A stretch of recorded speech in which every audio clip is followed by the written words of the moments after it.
और आज उत्तर प्रदेश में योगी सरकार के 4.5 साल पूरे हो गए हैं। सिर्फ कुछ महीने बाद यूपी में विधानसभा चुनाव हैं। ऐसे में बीजेपी ने योगी सरकार की उपलब्धियों को जनता के बीच ले जाने का फैसला किया है। आज मुख्यमंत्री योगी आदित्यनाथ खुद लखनऊ में अपनी सरकार की उपलब्धियां गिनवाएंगे। इस मौके पर योगी सरकार की ओर से अब तक किए गए कामकाज की एक बुकलेट भी जारी की जाएगी। इसके अलावा बीजेपी के सांसद और मंत्री जनता के बीच यूपी के 27 जिलों में सरकार के कामकाज लोगों को गिनवाएंगे। आज हमारी सरकार के 4.5 वर्ष पूरे हो रहे हैं और मैं कह सकता हूं 4.5 वर्ष के दौरान प्रदेश के अंदर एक भी दंगा नहीं हुआ है। अपने इन्हीं इरादों के साथ योगी सरकार एक बार फिर यूपी के महामुकाबले में उतरने की तैयारी कर रही है। देश के सबसे बड़े सूबे में बीजेपी को सरकार चलाते आज 4.5 साल पूरे हो गए हैं। 2022 के महादंगल में बीजेपी फिर से नया इतिहास रचने की तैयारी में है।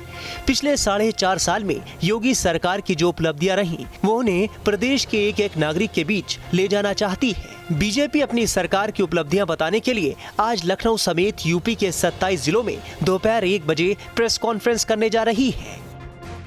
सीएम योगी खुद लखनऊ के लोक भवन में अपनी सरकार की 4.5 साल की उपलब्धियां गिनाएंगे।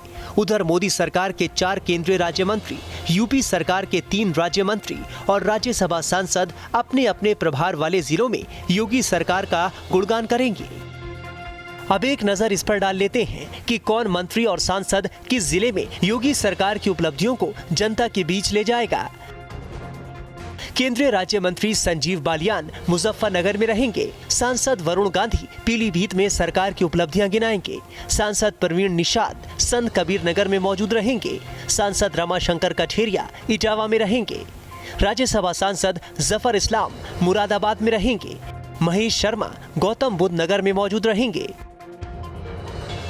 इसके अलावा कई मंत्री और सांसद यूपी के अलग अलग जिलों में प्रेस कॉन्फ्रेंस के जरिए योगी सरकार का रिपोर्ट कार्ड पेश करेंगे। 2017 में योगी सरकार के गठन के बाद केंद्र सरकार के साथ राज्य की शानदार बॉन्डिंग देखने को मिली है। जाहिर है डबल इंजन की सरकार होने की वजह से सूबे में विकास की रफ्तार बढ़ी है। पिछले 4.5 साल में सरकार की जो सबसे बड़ी उपलब्धि रही वो है सूबे की कानून व्यवस्था।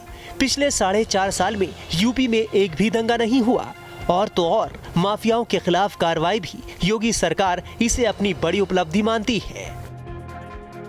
प्रदेश की सीमा आते ही सड़कों पे गड्ढे, बड़े बड़े गड्ढे दिखाई देते थे। सैकड़ों जहां से अब कर चलो सड़क मार्ग से जहां से अंधेरा प्रारंभ होता था उत्तर प्रदेश मान लो प्रारंभ हो गया है।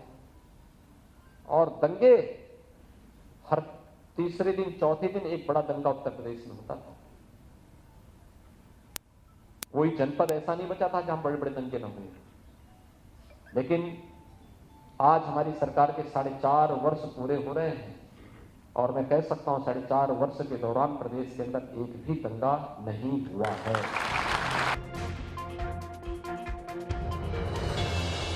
कोरोना की दूसरी लहर के दौरान मुश्किल वक्त में जिस ढंग से योगी सरकार ने महामारी का मुकाबला किया, उसकी सराहना WHO यानी विश्व स्वास्थ्य संगठन जैसे अंतर्राष्ट्रीय प्लेटफॉर्म पर ही नहीं पूरी दुनिया में हुई। ईज ऑफ डूइंग बिजनेस में यूपी दूसरे नंबर पर है और निवेशकों का भरोसा बढ़ा है। हर मोर्चे पर सरकार ने जो काम किए आज वो उन्हें जनता के सामने रखने वाली है। सरकार के 4.5 वर्ष पूरे होना वह अपने आप में एक बड़ी उपलब्धि है और हम 4.5 वर्षों में प्रदेश की सर्वांगीण विकास, चाहे वह सड़क का मामला हो, चाहे बिजली का मामला हो, चाहे सिंचाई का क्षेत्र बढ़ाने का मामला हो, चाहे गरीबों को आवास देने का मामला हो, चाहे बिजली देने का मामला हो, चाहे कानून व्यवस्था में सुधार करने का मामला हो, चाहे बड़े पैमाने पर निवेश लाने का मामला हो, मतलब सरकार ने सभी क्षेत्रों में अच्छा से अच्छा काम किया। उस अच्छे काम को करने का कारण एकमात्र है कि केंद्र में भी हमारी सरकार है और प्रदेश में भी हमारी सरकार।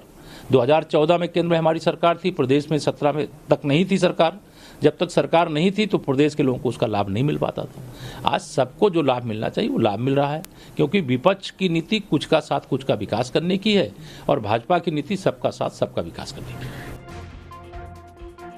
योगी सरकार आज अपने 4.5 साल का रिपोर्ट कार्ड पेश करेगी। जाहिर है सरकार की कोशिश जनता के सामने अपनी उपलब्धियां गिनाना है। यूपी में चुनाव नजदीक है, ऐसे में इसका यूपी की जनता पर क्या असर पड़ता है ये देखना होगा। Team news nation.